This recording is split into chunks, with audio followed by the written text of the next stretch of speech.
ਤੁਸੀਂ ਸਾਰੇ ਖੈਰੋ ਅਫੀਅਤ ਨਾਲ ਹੋਵੋਗੇ ਤੇ ਅਸੀਂ ਵੀ ਦਿਹਾੜੀਆਂ ਦੁਆਵਾਂ ਨਾਲ ਠੀਕ ਠਾਕ।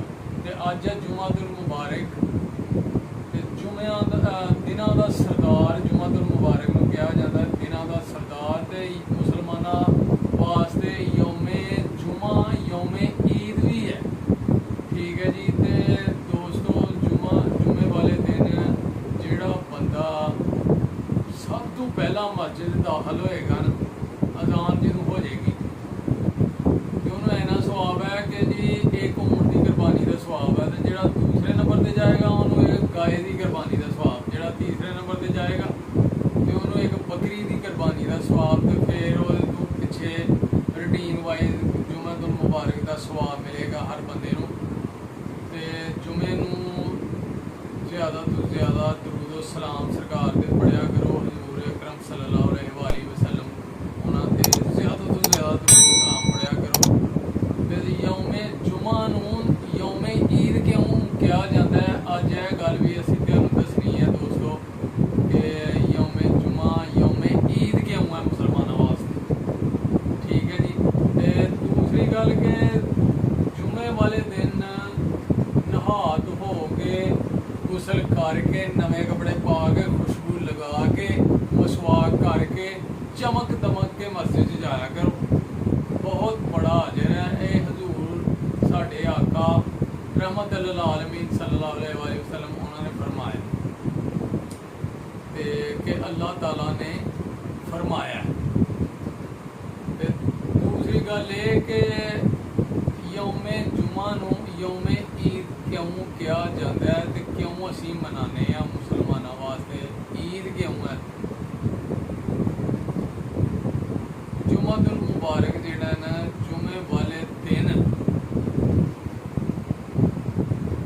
एक हदीस भी है कि हज़रत अब्दुल्ला इब्ने अब्बास रवायत करते हैं कि हजूर नबी अकरम सल्लल्लाहु अलैहि वसल्लम ने उन्होंने फरमाया कि ईद यौमे जुमा यौमे ईद मुसलमानों वास्ते यौमे ईद है।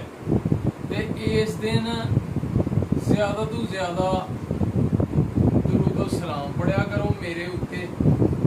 ते फिर उन्होंने सवाल किया कि या रसूल अल्लाह वो गल के असीं समझ गए ठीक है कि यौमे जुमा यौमे ईद है, ईद वाले दिन जुमे वाले दिन ज़्यादा तो ज़्यादा दरूद सलाम पढ़ना चाहिए दिहाड़े उत्ते ते चमक दमक के गुसल करके नवे कपड़े पा के मस्जिद च जाना चाहिए खुशबू लगा के, क्योंकि यौमे जुमा यौमे ईद है मुसलमानों वास्ते। लेकिन ईद क्यों बनया जुमा जिहड़ा है वो यौमे ईद क्यों बनया मुसलमानों वास्ते या रसूल अल्लाह।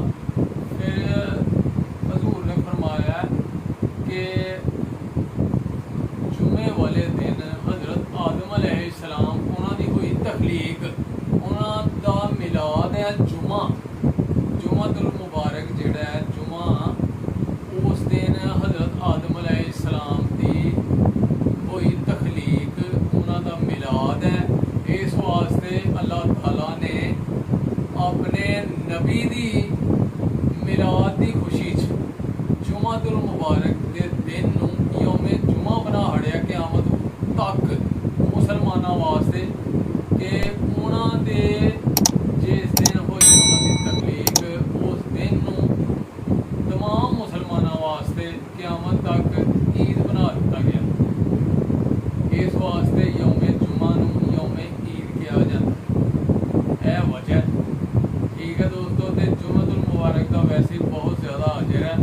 जुमे वाले दिन सुनतां नूं भी फर्जां जिन्ना मकाम हासिल है कि जिहड़ियां नमाज पढ़ने नमाज सुनतां पढ़ने उस सुनतां का भी इन्ना अजर है कि फर्जां जिन्ना मकाम रखदियां ने। इस वास्ते जुमे वाले दिन ज़्यादा से ज़्यादा इबादत करो, दरूद सलाम पढ़ो हजूर अकरम सल्लल्लाहु अलैहि वसल्लम पे। ठीक है दोस्तों। तो इस पैगाम को ज़्यादा से ज़्यादा शेयर करो और हर दोस्त नाल हर रिश्तेदार नाल सज्जन नाल बेली नाल उन्होंने पता लगे कि जुमातुल मुबारक ईद क्यों बनया। ठीक है दोस्तों। तो ये ही अज की वीडियो करने एंड उम्मीद करने तुहानूं जरूर पसंद आई होएगी। कमेंट करके जरूर दसना तुसीं।